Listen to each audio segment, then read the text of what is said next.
Voici un exercice très classique où on va pouvoir résoudre avec un arbre. Un étudiant passe un examen, il doit répondre à 3 questions de type vrai ou faux. Il n'a pas révisé, il n'a aucune idée des réponses et il répond entièrement au hasard. On s'intéresse au nombre de réponses justes qu'il va obtenir. On vous demande de faire un arbre, puis de donner la loi de probabilité associée à cette expérience. Mettez la vidéo en pause, faites votre arbre, donnez la loi de probabilité, puis revenez sur la vidéo pour valider votre travail. Bien, alors. Première question, il peut avoir la bonne réponse ou ne pas avoir la bonne réponse. On va noter ça. J, l'événement il a juste, ou J bar, l'événement il n'a pas juste. D'accord? Donc 2 possibilités.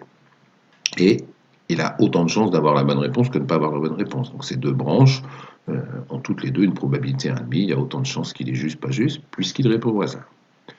Deuxième et troisième réponse, même chose. Il peut avoir à chaque fois la bonne réponse ou pas.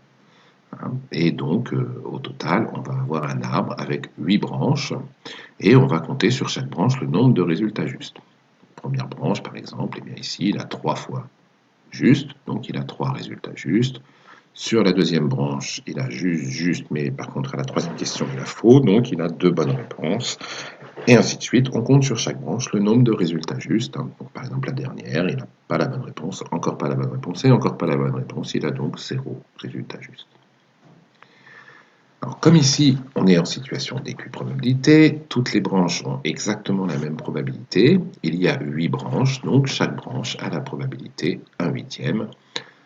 Donc, dans cette situation, on peut dire que par exemple, cette branche-là, où il a 2 résultats justes, va se produire une fois sur 8. Donc, écrivons la loi de probabilité associée à l'expérience. Donc, on doit écrire l'univers oméga, c'est-à-dire toutes les issues possibles. Donc là, ici, les issues possibles, eh bien, il peut avoir 0, 1, 2 ou 3 réponses justes. Et les probabilités associées, eh bien, la probabilité d'avoir 0 réponse juste, ça voudrait dire qu'on est passé forcément par cette branche, et donc il n'y a qu'une chance sur 8. Pour avoir une réponse juste, on a 3 branches, ces deux-là et celle-ci, et chacune de ces branches avec une probabilité 1/8. Donc, on additionne 1/8 plus 1/8 plus 1/8, on a 3 chances sur 8 d'avoir une réponse juste. Pour 2 réponses, on a à nouveau 3 branches avec une probabilité 1/8, donc quand on les additionne, ça fait 3/8. Et enfin, pour avoir 3 réponses justes, il n'y a qu'une branche, c'est celle du haut, et elle a une probabilité 1/8, donc il a une chance sur 8 d'avoir 3 réponses justes.